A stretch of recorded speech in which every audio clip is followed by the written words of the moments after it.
With the movie as ambitious as Spider-Man No Way Home, one that sought to incorporate so many iconic characters known across several cinematic iterations of the Spider-Man franchise, all while maintaining a level of authenticity that fans would respect, on top of retaining focus on Tom Holland's character, it is safe to say that a number of potential routes were considered for the film. In fact, fans can currently look forward to about 100 minutes of bonus footage to come with the Blu-ray release of the blockbuster hit. Now at that, don't get too excited, only so much of that runtime is going to actually contain deleted scenes, which we'll get into in a bit. But beyond those, we have a bunch of other things of interest, which include the following. Action choreography across the multiverse with a 6-minute and 25-second runtime. A spectacular spider journey with Tom Holland with a 6-minute and 16-second runtime. A Daily Bugle spider sycophant with a 1-minute and 41-second runtime. The Daily Bugle Web of Lies with a 1-minute and 18-second runtime. Stunt scene pre-visualization apartment fight with a 1-minute 46-second runtime.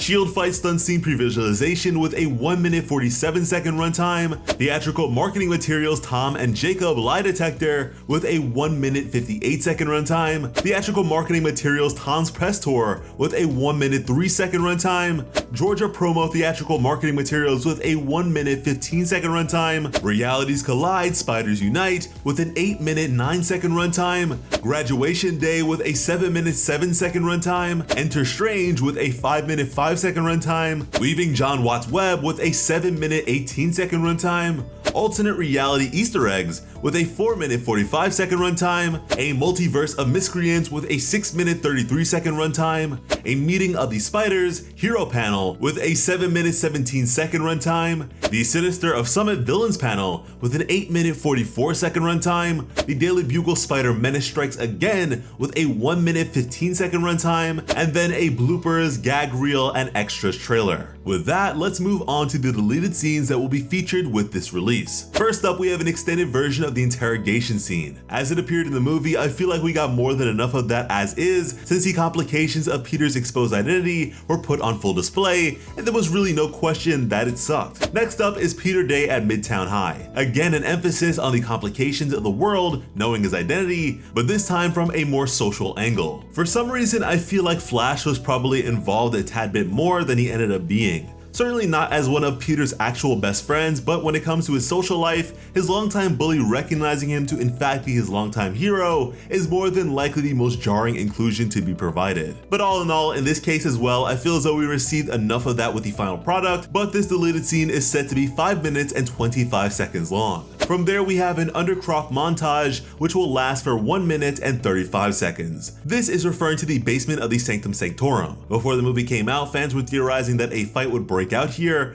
but with this, I'm imagining we will be getting more footage of Peter, Ned, and MJ working together to help out the multiversal villains, further emphasizing that whole Scooby-Doo thing. After that, we have Happy's Very Good Lawyer, which is also 1 minute and 35 seconds long. Here's hoping this scene ends up being a link to the upcoming She-Hulk series, as other than Matt Murdock, the most notable lawyer in the MCU would of course have to be her. And finally, we then have the Spideys Hang Out, which has the second longest runtime at 4 minutes and 25 seconds. Every moment these guys shared a scene together was magical, so even more of that sounds like a dream. And considering how much of their banter together was actually just improv, I'm sure there is a metric ton of this sort of content that could have very well made it into the film. But even beyond this stuff, there are plenty of concepts that ultimately did not make their way into the final version of the movie. For instance, seemingly early on into development, Mysterio of all characters was intended to be among the number of threats present within the film, as indicated by some early concept art. And what is especially peculiar about this depiction is that here, Mysterio is facing off against Doctor Strange in the very location that ended up being used for the final battle of the movie. Now, Doctor Strange is one of the most powerful figures in the MCU today, so for as frustrating as Mysterio may be to face for others, his technology-based illusions would be no different from birthday clown magic against his ever-prolific master of the mystic arts. I mean, come on, Strange fought Dormammu. So considering the impact of the multiverse in this film, I'm led to believe that this would have to be an alternate reality Mysterio whose abilities were the real deal. Having Mysterio up against Doctor Strange during the climax of the film would have allowed the former Sorcerer Supreme to play a role beyond simply being the cleanup crew for the crash of realities. That being said, if this had in fact gone down, we'd be looking at 2 Doctor Strange fights in this one Spider-Man movie. Mind you, there is a trend of Peter having mentors in his sort of origin trilogy as we have now come to know them to be,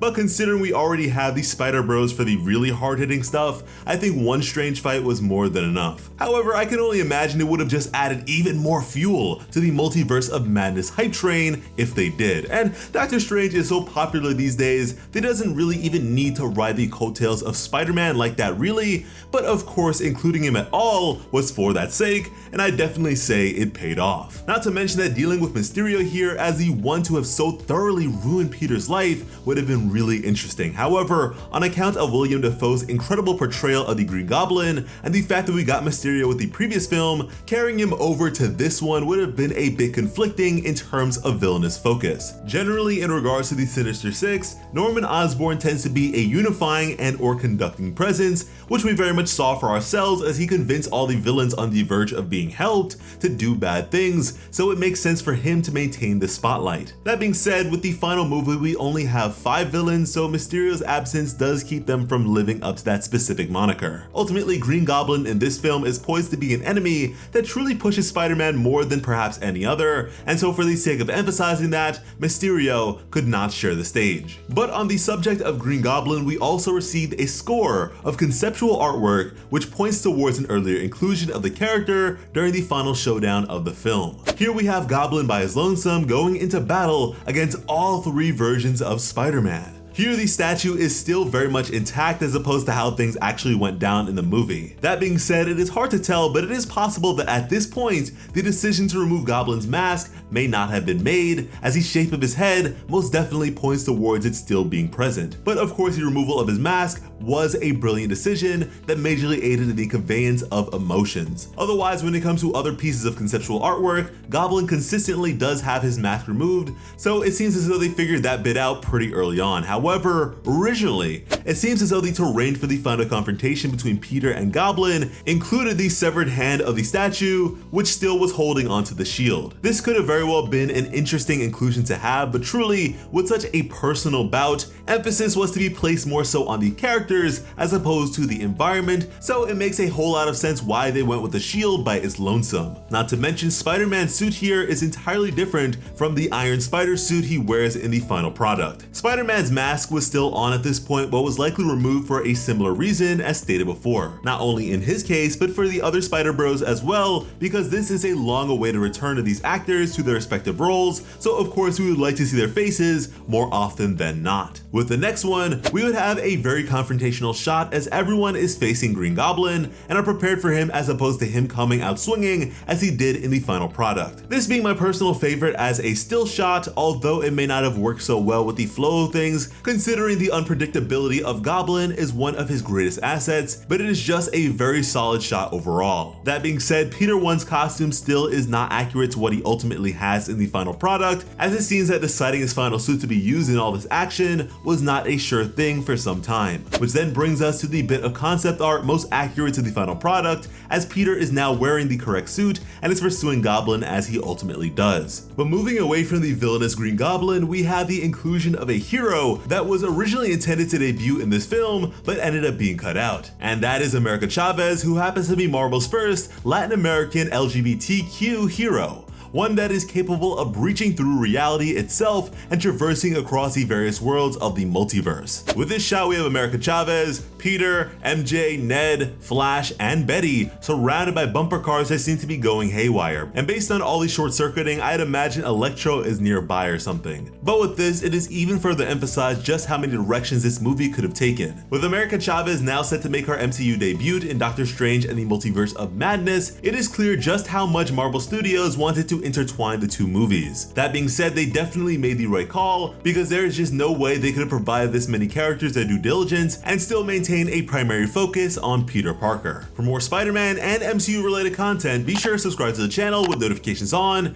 and if you're interested in more comic Spider-Man videos in addition to others, check us out over on Plot Armor Comics for some of the best comic content on the platform. As always, I'm SliceofOtaku. Thank you all so much for watching and have an awesome day. I love you.